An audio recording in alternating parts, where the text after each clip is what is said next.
میں سمجھتا ہوں کہ ختم نبوت کے اوپر پیرا دینے والی حدیث ہے یہ،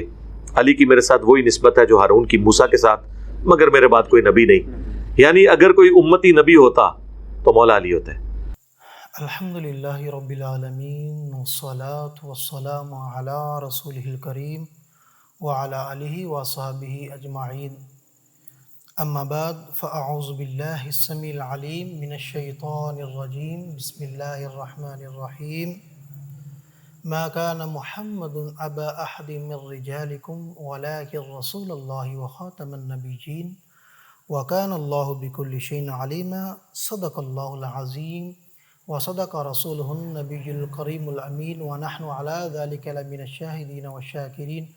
والحمد للہ رب العالمین۔ اللہ جل شانہ کی حمد و ثنا کے بعد نبی رحمت، نور مجسم، شفیع معظم، تاجدار مدینہ، امام الانبیاء، سید الانبیاء جناب احمد مجتبیٰ حضرت محمد مصطفیٰ صلی اللہ علیہ وآلہ وسلم آپ کی بارگاہ میں درود و سلام پیش کرنے کے بعد، میرے سامعین محترم، آج جس موضوع پر ہم گفتگو کریں گے یہ ایک بہت ہی حساس اور نازک موضوع ہے۔ اس بارے میں تمام مسلمانوں کو آگاہی ہونی چاہیے کہ کریم آقا دو جہاں نبی رحمت صلی اللہ علیہ وآلہ وسلم کی جو ختم نبوت ہے، اس کے حوالے سے آج ہم کچھ تھوڑی سی گفتگو فرمائیں گے۔ تو سامعین محترم، اللہ جل شانہ نے قرآن پاک میں ارشاد فرمایا، ما کان محمد ابا احد من رجالکم ولکن رسول اللہ وخاتم النبیین وکان اللہ بکل شیء علیما۔ فرمایا محمد صلی اللہ علیہ وآلہ وسلم مردوں میں کسی کے باپ نہیں، اور ساتھ فرمایا ولکن رسول اللہ، لیکن وہ اللہ کے رسول ہیں، وخاتم النبیین، اور اللہ پاک کے وہ آخری نبی ہیں، وکان اللہ بکل شیء علیما، اللہ پاک سب کچھ جاننے والا ہے۔ سامعین محترم، آج اس آیت مبارکہ کے حوالے سے چند مفسرین اس آیت مبارکہ کی تشریح میں کیا فرماتے ہیں وہ آج آپ کے سامنے ہم رکھیں گے۔ اس میں تقریباً 8 مفسرین ایسے ہیں جنہوں نے ختم نبوت پر کلام کیا، دیگر مفسرین نے کلام کیا، لیکن ہم یہاں پر اختصار کے ساتھ بات کریں گے۔ سب سے پہلے کریم آقا دو جہاں نبی رحمت صلی اللہ علیہ وآلہ وسلم کے پیارے صحابی حضرت سیدنا عبداللہ بن عباس رضی اللہ عنہما، آپ کے حوالے سے بات کریں گے۔ آپ تفسیر ابن عباس میں فرماتے ہیں کہ کریم آقا دو جہاں نبی رحمت صلی اللہ علیہ وآلہ وسلم اللہ پاک کی طرف سے ہماری طرف جو مبعوث کیے گئے، یہ اللہ پاک کے آخری نبی ہیں۔ فرماتے ہیں کہ ان کے بعد کوئی نبی نہیں آئے گا۔ تو سامعین محترم، ایسے ہی امام ابن جریر طبری نے تفسیر ابن جریر میں ذکر کیا، وہ فرماتے ہیں کہ جس پر اللہ تعالیٰ نے نبوت کا سلسلہ ختم کر دیا اور اس پر مہر لگا دی۔ فرماتے ہیں کہ یہ جو نبوت کا سلسلہ ہے یہ ختم ہو چکا۔ فرمایا اب قیامت تک کوئی نبی آپ کے بعد تشریف نہیں لائے گا۔ اسی طرح امام قرطبی نے بھی یہی ذکر کیا، اور اسی طرح تفسیر خازن نے اور حافظ ابن کثیر نے۔ حافظ ابن کثیر نے ساتھ اس میں تھوڑا سا اضافہ کیا، فرماتے ہیں کہ جب نبی کا آنا محال ہے تو رسول کا آنا بطریق اولا محال ہے، کہ ایک رسول جب تشریف لاتا ہے نا تو رسول کے تشریف لانے کے بعد ایک نبی بھی تشریف لا سکتا ہے، کیونکہ اس کی وجہ یہ ہے، اس کا سبب یہ ہے، جو نبی تشریف لاتا ہے وہ اسی رسول کے تابع ہوتا ہے۔ لیکن یہاں پر اللہ پاک نے خاتم المرسلین کا ذکر نہیں کیا، بلکہ فرمایا وَلَٰكِن رسول اللہ وخاتم النبیین، فرمایا کہ آپ اللہ کے رسول ہیں اور آخری نبی ہیں،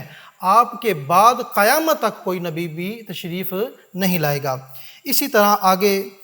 علامہ قاضی ثناء اللہ پانی پتی نے تفسیر مظہری میں بھی بیان فرمایا، اور اس کے بعد تفسیر جلالین میں امام جلال الدین سیوطی رحمۃ اللہ علیہ نے بھی ذکر کیا۔ آپ نے خاص بات یہاں پر یہ ذکر کیا، فرماتے ہیں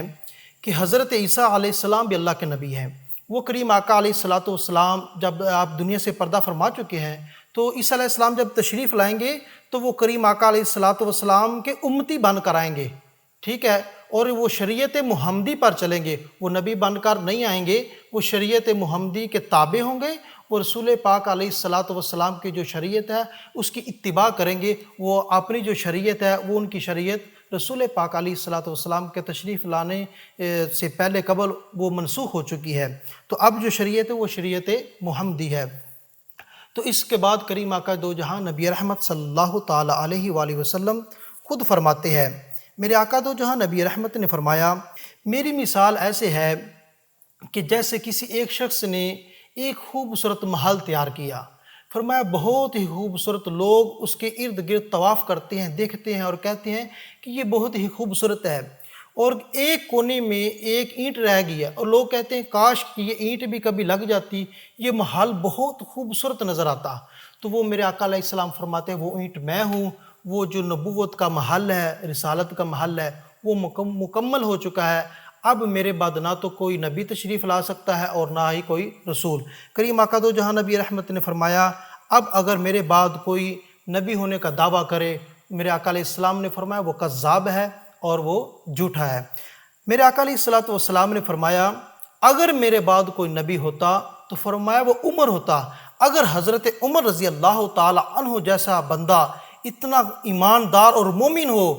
جسے اللہ کے پیارے نبی صلی اللہ علیہ وآلہ وسلم اللہ سے مانگ کر لے رہے ہیں، جب ایسا شخص نبی نہیں بن سکتا تو مرزا قادیانی بدبخت کیسے نبی بن سکتا ہے؟ جب میرے کریم آقا دو جہاں نبی رحمت صلی اللہ علیہ وآلہ وسلم مولا علی شیر خدا کے بارے میں آپ نے فرمایا اے علی تیرا اور میرا رشتہ یہ ہے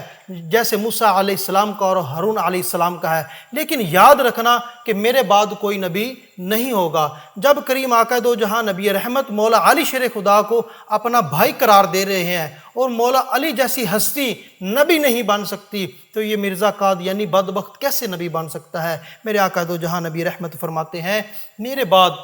میری امت میں 30 کذاب پیدا ہوں گے، 30 کذاب پیدا ہوں گے، ان میں سے ہر ایک شخص نبی ہونے کا دعویٰ کرے گا، اور یہ بات یاد رہے میرے بعد کوئی نبی نہیں آئے گا۔ کریم آقا دو جہاں فرماتے ہیں وَأَنَا خَاتَمُ النَّبِيِّينَ لَا نَبِيَّ بَعْدِي، لوگوں سن لو میں اللہ کا آخری نبی ہوں، مجھ پر نبوت ختم ہو چکی، میرے بعد کوئی نبی نہیں آئے گا۔ ہاں میرے بعد اگر کوئی نبی ہونے کا دعویٰ کرے وہ کذاب ہے اور جھوٹا ہے، اور اس پر اللہ کی لعنت ہے، لعنت اللہ علی الکاذبین، جو جھوٹے لوگ ہیں ان پر اللہ کی لعنت ہے۔ تو کریم آقا صلی اللہ علیہ وآلہ وسلم کی ختم نبوت اتنا حساس موضوع ہے، تو سامعین محترم یہ یاد رہے کہ پیارے آقا علیہ الصلوۃ والسلام کی زندگی مبارک میں اتنے صحابہ شہید نہیں ہوئے جتنے رسول اللہ کی ختم نبوت پر جب حضرت ابوبکر صدیق رضی اللہ تعالی عنہ کی خلافت قائم ہوئی، کریم آقا دو جہاں نبی رحمت دنیا سے پردہ فرما چکے، تو مسلمہ کذاب نے نبی ہونے کا دعویٰ کیا، تو اس کے ساتھ حضرت ابوبکر صدیق رضی اللہ تعالی عنہ نے جو اپنے صحابہ حضرت خالد بن ولید کی موجودگی میں بھیجے، اس میں 70 صحابہ ایسے تھے جو حافظ قرآن تھے، وہ بھی شہید ہوئے۔ اس مسئلے میں یہ ختم نبوت کا اتنا اہم مسئلہ ہے،